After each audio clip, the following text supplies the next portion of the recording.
partir de agora, vamos ficar juntos, conhecendo mais da cultura libanesa.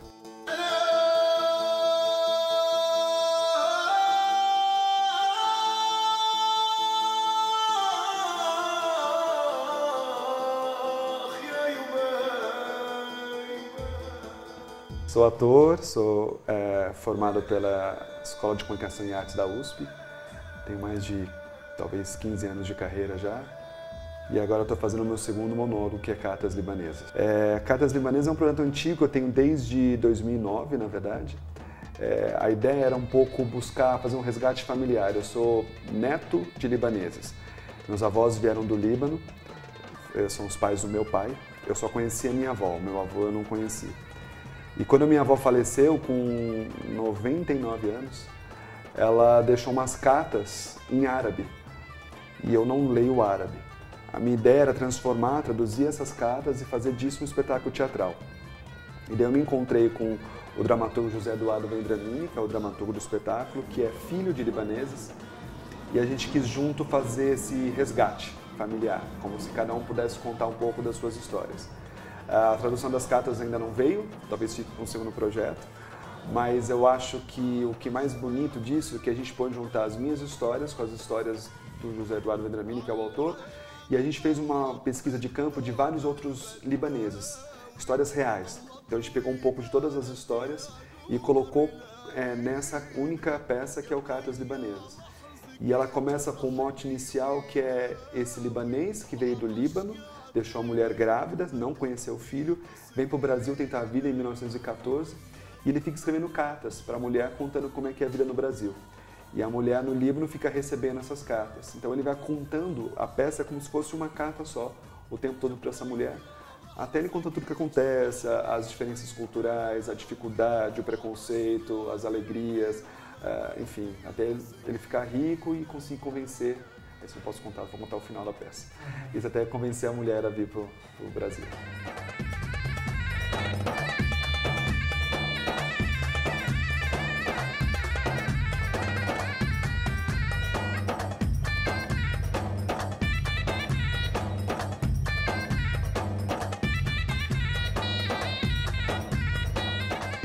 Eu acho que tem um dado, meu pai sempre falava isso, assim, eu não conheci meu avô, mas meu pai sempre falava que e era uma coisa recorrente em todas as histórias.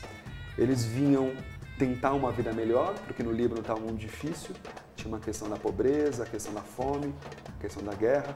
Então eles vinham para o Brasil, a princípio tinha um brimo, eles chamam todo mundo de brimo, né? O brimo. Tinha um brimo no Brasil, mas eles não falavam a língua, porque o árabe é completamente diferente do português. Não falava a língua, não tinha um centavo no bolso. Mas o que tem em comum nessas trajetórias, e nesse sentido meu avô também, eles conseguiram se adaptar ao espaço, no caso do Brasil, conseguiram constituir família, muitos fizeram vários impérios, muitos obviamente não, mas muitos fizeram donos de indústrias, políticos, e eles foram construindo isso e acabaram se apaixonando pelo Brasil e não voltando mais para o Líbano. Eu acho que tem essa capacidade de superação, de adaptação, que é um pouco da cultura árabe. E eu acho que também tem uma coisa que eu acho que é um carisma, né? Que até a figura central da peça ele é um mascate. E que muitos faziam isso. Eles pegavam suas malas armarinhos, pegavam todos os seus tecidos e iam vender pelo interior de São Paulo. Então essa coisa da lábia, do negociante, de convencer as pessoas a comprarem. Então eu acho que isso é uma característica comum que tinha nas histórias do meu avô, era dono de armazém. Então tinha no meu avô, tinha em várias outras histórias que a gente foi colhendo nesse processo.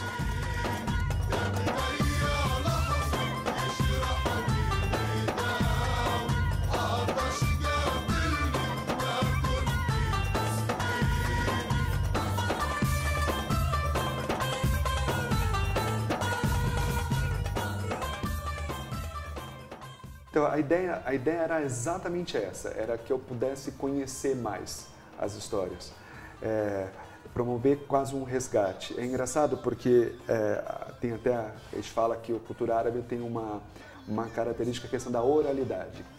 Vem desde, a gente pode contar da Sherazade, de Mil e Uma Noites, que era essa mulher que contava histórias, né, durante 1001 Noites. Então eles gostam de contar histórias. Mas o meu pai, particularmente, não me contou tantas histórias. Então eu tive que fazer por essa via uma forma de conhecer mais a minha família. Eu acho que eu pude conhecer as histórias e até uma opção do diretor Marcelo Lazzarato, que é a história, como o Vendramini, José Eduardo Vendramini, o autor, escreveu, é esse libanês contando sua história.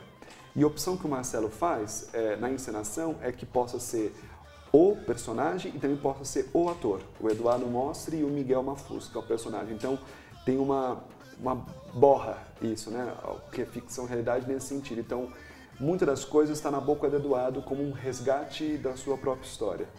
Isso para mim tem uma questão simbólica, óbvio, que é uma questão de conhecer mais minha família, mas o que eu tenho sentido é de propiciar as pessoas que têm ido assistir a promover também esse mergulho na sua própria história. Isso que eu acho mais bonito é sobre os libaneses, mas é um pouco sobre todo mundo. No sentido que somos um país de imigrantes, né? Ou formado por imigrantes.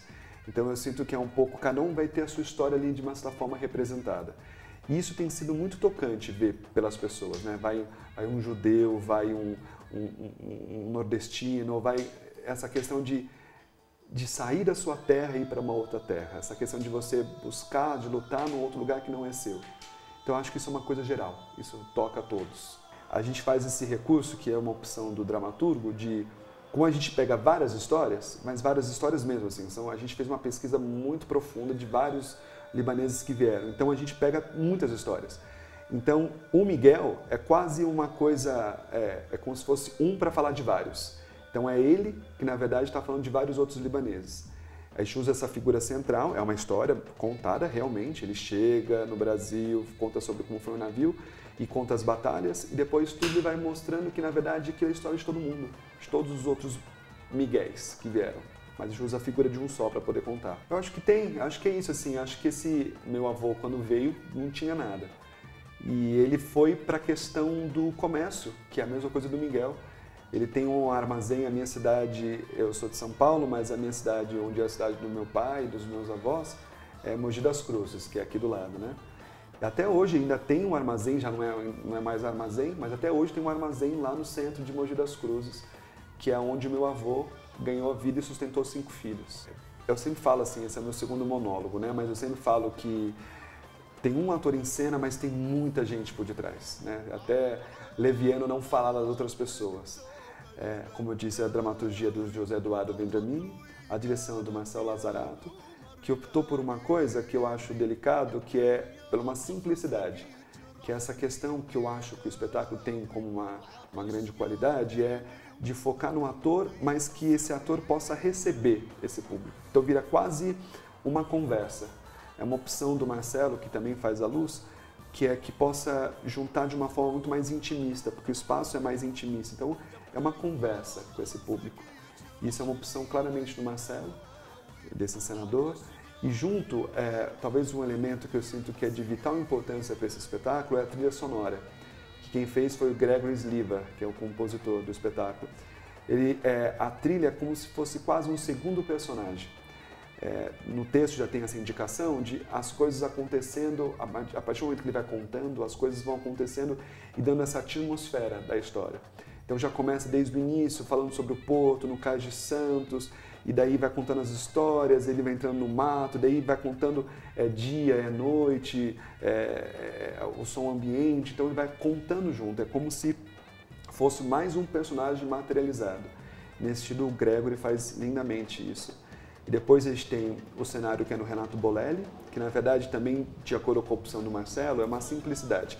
A gente usa a mala baú, que é um único elemento em cena, que inclusive é uma mala realmente daquela época, que é uma mala gigante, que como se fosse um baú, que esses mascates levavam no interior de São Paulo, tudo nas costas, muitas vezes, né? E eu acho que eu não aguentaria uma semana se eu fosse fazer isso, porque é uma mala pesada, enorme, e ele levava toda a mercadoria dentro. Então a opção foi uma simplicidade diante disso, que é a cenografia do Renato Bolelli. E, por fim, que é o figurino de Fauzi Hatem, que ele é estilista e também libanês. Foi uma opção também por isso, assim, que ele quis fazer um figurino mais próximo de época.